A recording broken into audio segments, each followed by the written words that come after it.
Hello everyone, MediEvil Fan Number 7 here. We're feeling very sad right now because we've just defeated Whitechapel. I don't think that's the right words. We just found out our girlfriend is dead. And I am upset too because we're past Whitechapel. It's my favorite level in the game. And sewers was always just a very depressing level. Everything's just depressed. The people here are depressed. Dan's depressed, but we find our old statue from the Hall of Heroes that they somehow salvaged, and they worship us like we're a god. And we're on some trade tracks right now. We're about to speak to Winston here. There's one part in the game where we're actually forced to speak to Winston. It's the only point in the game that we're forced. But we just obviously have our usual Winston dialogue here. The professor Yep. asked me to give you this. All right, Dan, you've come a long way. All right, Dan, you've come a long way. We know how we've had you say this enough. I do like this level's music. It's very elegant and calm, and I know Chris seemed to really approve of this one when he did his video of his favorite PlayStation soundtracks. MediEvil 2 is actually one of his, which I'm glad he did because it has an amazing soundtrack. Definitely, I feel like MediEvil 2 definitely does deserve a remake. Maybe just need a touch up here and there, but I feel like it's earned its right as a remake. The original's been remade twice. Right, so the Octometers, I think it's the only one that we have no choice in the matter. Like, he literally spawns in attached to his head. But I think all the other ones do automatically have a Octometer in the head. So yeah, unfortunately they have come back at this level. Yeah, they're not just in Greenwich. They're actually probably more annoying in this level when they attach to these rams. Like, look how much he's played them out. Yeah, and then when they attach to, I think they're called the mullets. Actually, what do you call them? Oh yeah, 'cause that's what Winston calls them. But yeah, the lightning's good for the Octometers too, because it kind of like stuns them in place. But just make sure not actually shocking the wrong enemy with it. I'll just run ahead of him because he's too slow. They look like Teenage Mutant Ninja Turtles, the Mullocks. It's so cute because we're actually helping them in this level, but we end up having to betray them later, which is really sad. We actually get our first gold shield in this level too. There's only 2 gold shields you collect in this game. It's here and Cathedral Spires. Yeah, Cathedral Spires. Yeah, we don't actually get it from the Holy Heroes in this one, but we do top up at this bit, however. And also notice how he actually looks a lot like us as well. The great one-eye That they worship us. save us. You just poke out your eye, love, to be us. Well, great one, you see, we were once a happy tribe, singing Dan's and like, God, I can't dancing. escape having to help people down here either. That was until the great beast came and lured away all our women. Now the only song we sing is a sad one. We have lost the taste for battle Your and women? the will to live. What, do they belong to you or something? Sleaze? Great God, can you restore our women to us? If you can, you will be well rewarded. It's funny how none of the characters blink apart from Dan. You'll be well rewarded. What kind of rewards we're talking about here? But yeah, in the time machine when we return to this level, that room on that ledge I just fell off up there, we can actually go in there. There's more of this level that's actually accessible in the time machine. Some parts we can't access in the time machine. Like the entire left side, entire right side level we can't access, but we can access the bowels of the sewers here in the time machine. Yeah, here we are. We get our first gold shield. I'm going to use, I'm going to get the lightning ready here because there's an Octometer that's about to spawn, and we'll try and jump on the ram that's down there. I think it's called a ram. I actually don't know what you call it. A mist of some kind. I'm not entirely sure what you'd call it, but there we go. We got rid of it before I got a chance to attack the animal. I did accidentally attack the animal, but oh, there we go. He's conveniently already stood next to the wall we knocked down. So that was very quick. Yeah, we'll just use the axe.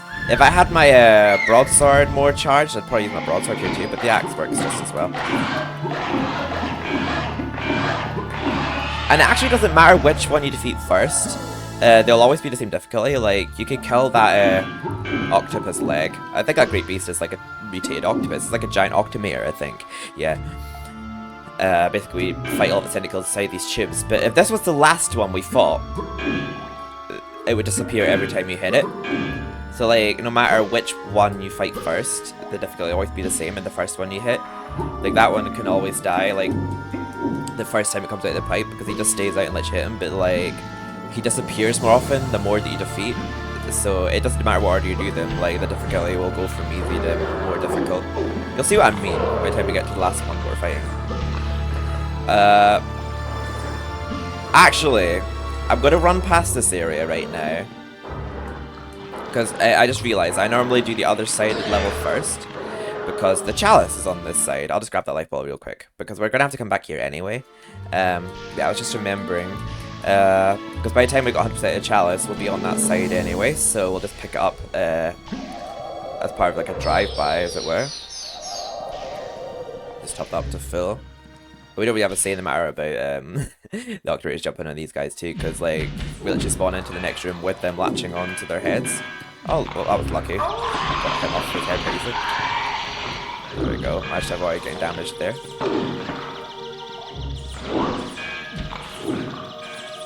Ah, there we are.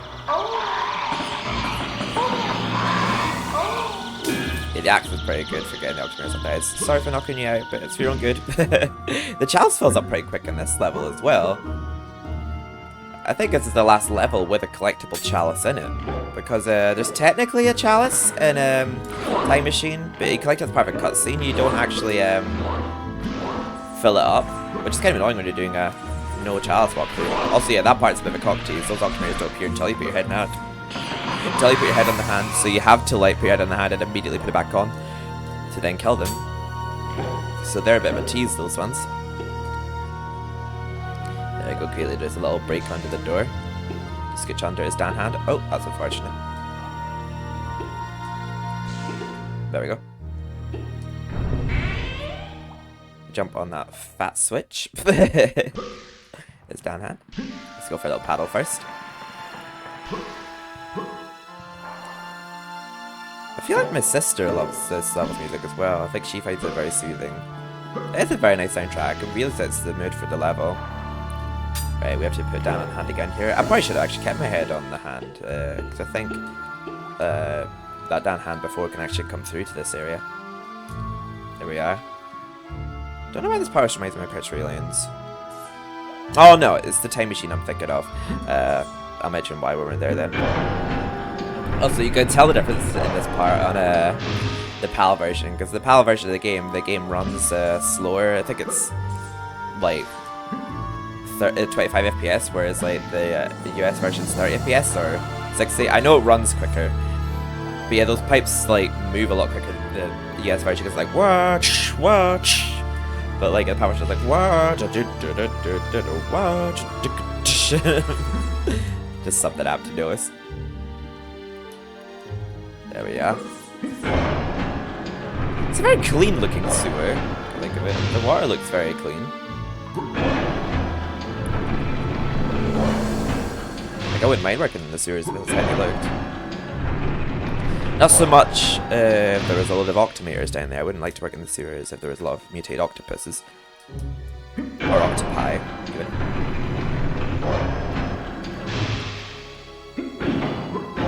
Oh, I hit it again too soon.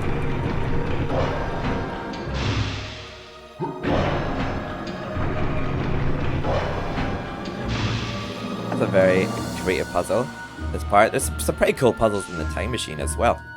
The Time Machine itself is pretty puzzle-centered. There's not many enemies as such in the Time Machine. There's two knights at the start of the level. And then the Mullocks are a bit like the peelers, so you just knock them out. You don't really get chalice percentage from them, and then you just fight the Ripper himself. But there we go, that's create a path for us to climb up here now. So there's a chalice Time Machine, but there's only like 2 defeatable enemies in that level before we do Cathedral Spires. In this level, it's just loads of mini Octometers, and Octometer Tentacles are our enemies. And then we can actually top up our broadsword again in a moment. But I might refrain from doing that, because we get the magic sword in the next level. And I feel like we're doing alright with the Oh, I've been axe. looking for you. It may be time to see what the Spiv's got for you. You might find it extremely interesting. Yeah, we're actually forced to talk to him there. It's the only time we are. And the Japanese version of MediEvil 1, I think that's the only version of any of the games so you can actually refill your lightning. Because in MediEvil 1 and 2 you can't actually refill your lightning, but you can in the Japanese version of MediEvil 1. But then they made it so that the dragon armor deals damage to you. So in some ways it made it harder, some ways it made it easier. There we go. You'll notice as we get to the last Octometer tentacle that like he disappears every time you hit him. And there'll be one of these rooms that have little hands walking about. Apparently that was inspired by Evil Dead, I'm not actually sure. Yeah, that's like a little hint as to where the chalice is, because, well, if you see the little hands in that area next to those pipes, I think that would just tell you, like, okay, so I'm pretty sure Dan can go inside these pipes. And yeah, it's a pretty well-hidden chalice in this level. And yeah, there's some vials down there. I don't know if we actually... Yeah, we do need some vials. We'll get those in a moment. Oh, there we go. See, it's starting to disappear now after this one hit. But, like, the first one you fight will always just stay still, like, before you can just kill him right away. No matter which one it is.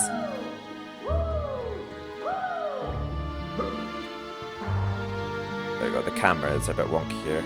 If you want to see a level really test your camera's capabilities, you should see Cathedral Spires to Descend. That level really tests it.